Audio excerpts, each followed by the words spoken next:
بص على اللوحة، بص على اللوحة. الجزيري نفسه مفتوحة. مليون مبروك لكل الزملكاوية، فوز الزمالك على الأهلي 2-1 في مباراة قدم الزمالك فيها مباراة كبيرة. قدم فيها شوط أول مليء بفنون الكورة كلها. الزمالك ابتدى النهارده بالتشكيل، بأفضل تشكيل من القماشة اللي موجودة عنده. شابوه لجوزيه جوميز. التشكيل اللي بدأ فيه بعتب عليه في جزئيه بسيطه في تبديله عبد الله السعيد في الوقت ده. راجل انت كنت ماسك نص الملعب، يقعد اكتر من كده معاك. يعني بدري ان انت تبدله في الدقيقه 60 دي. الزمالك ابتدى النهارده بعواد في حراسه المرمى، 2 مساكين، المسلوسي وعبد المجيد. على اليمين عمر جابر، على الشمال فتوح. قدامهم في مركز 6 الاسد دونجا، وقدامه عبد الله السعيد. مركز 8 10 حمدي اللي ما شفتهوش خالص النهارده. حمدي اسوأ ماتش ليه من ساعه ما جه الزمالك. حمدي النهارده. على اليمين زيزو اللي لعب 10 دقايق وخرج. وعلى الشمال ناصر ماهر. قدام مهاجم وحيد. بطل الليله النهارده وبطل الحدوته كلها سيف الدين الجزيري. طيب هنتكلم على 2 مساكين بصراحه، سواء المسلوسي او عبد المجيد. نادرا ما شفتهم هما الاثنين بالتماسك ده وبالقتال ده وبالروح اللي لعبوا بيها دي.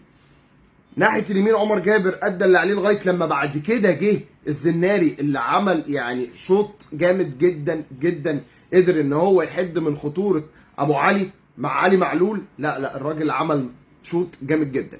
عمر جابر لما راح الناحيه الثانيه مكان فتوح ناحيه الشمال، واعتقد ان التغيير ده تغيير للاصابه، ادى وكان راجل.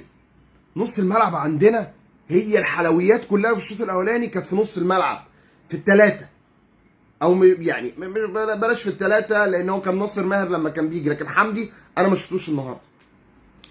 ناصر ماهر عمل ثرو لسيف الدين الجزيري في الجون الاولاني يتدرس، واستغلها سيف الدين الجزيري اللي عمل مجهود رهيب. الراجل خرج عبد المنعم عن شعوره، وراجل بص كان بيحفرك يمين وشمال في كل كره. هو ده المهاجم، هو دي النسخه بتاعت سيف الجزيري اللي احنا محتاجينها، وهو ده.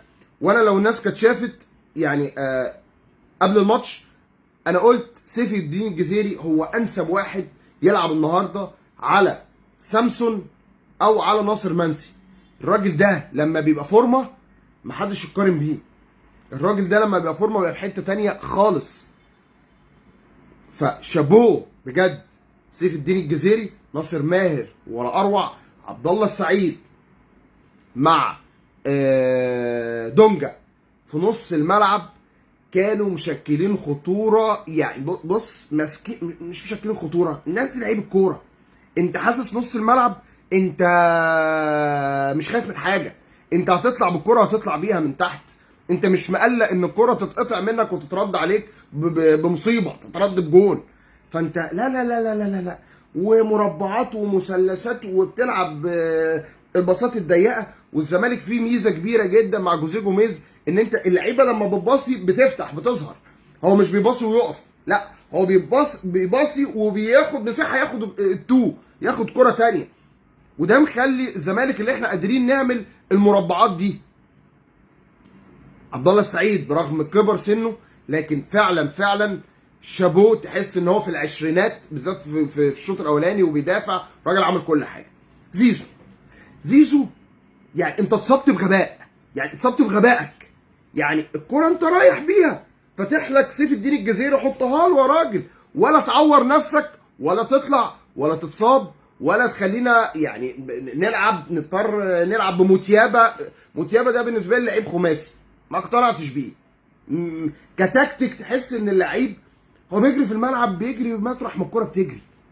مش لعيب تقيل. ما حسسنيش بحاجه، ما حسسنيش ان هو لعيب في المركز ده ممكن في وقت من الاوقات ان انت تستعين بيه يبقى بديل لزيزو. لا ما حسيتهاش خالص. خروج عبد الله السعيد في الوقت ده غلط. في الدقيقه 60 ليه؟ الراجل بيلعب وبيأدي، ما جابش اخره، ما شحرش منك عشان خاطر تطلعه في الوقت ده. فشفت ان انت في دي كان غلط من جوزيه جوميز، لكن عدلها شويه. طبعا نزول محمد شحاته كان مهم جدا، لان انت خلاص اللعيبه كانت تعبت ونص الملعب انت محتاج تماسك في الوقت ده، فكان تغييره صح جدا. بعد كده نزلت سيف فاروق جعفر، ما شفتوش بس ماشي. نيمار طبعا ما بيلعبش بقاله فتره كبيره، سيدري وماشي اللي معاه ما عندوش، يعني مفيش حد. انا مش قادر اغلطك في تغييره واقول لك لا انت كان المفروض في الوقت ده تنزل لعيب غير اللي انت نزلته، ما عندكش. هي دي القماشه اللي عندك، هي دي اللعيبه اللي موجوده، ما تقدرش تطلع منها يعني اكتر من كده. الزمالك مليون مبروك للزمالك، كان محتاج الفوز ده، محتاج الثقه دي، محتاج ان المدرب ياخد ثقه في نفسه وفي لعيبته، محتاج اللعيبه تاخد ثقه في نفسها ان هي قادره ان هي تكسب اي حد، مش هايب الموقف. فده يفرق معاك جدا. اولا انت رجعك الدوري تاني، انت بتتكلم دوري انت 21 نقطه زيك زي الاهلي بالظبط، مع ان الاهلي ليه ماتشين متاجلين. افترضنا ان الاهلي كسبهم بقى فرق 6 نقط، الدوري لسه طويل، فانت رجعت للدوري، رجعت وحطيت رجلك. تاني حاجه فوز مهم يديك ثقه قبل الماتش، قبل النهائي كونفدراليه. فمليون مبروك للزمالك، مليون مبروك للزملكاويه. يبتدي بقى يرجع لنا شيكابالا، اعتقد زيزو هي كدمه مش التواء، فاعتقد ان هو مش هيطول، هيرجع. ابراهيم نور الدين، يا جاحد يا جاحد، الكوره ندفد ده طرد ما فيهاش نقاش، طرد من غير وانا مغمض كده، انذار تاني وطرد.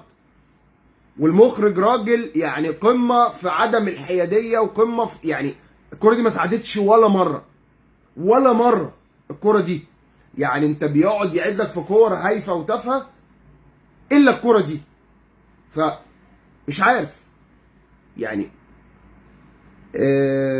فوز مهم جدا. الزمالك اول مره يفوز على الاهلي في الدور الاول من 2003، يعني انت بتتكلم 20 سنه. رقم مرعب. مليون مبروك الفوز على الاهلي، مليون مبروك لكل الزملكاويه، وعايزين نكمل على ده، وعايزين ان احنا باذن الله يبقى الكونفدراليه من نصيبنا، وفي الدوري الكوره في الملعب. اشوفكم على الف خير الماتش الجاي، افرحوا اتبسطوا بفريقكم. الزمالك يستحق ان احنا نحتفل بيه النهارده. السلام عليكم.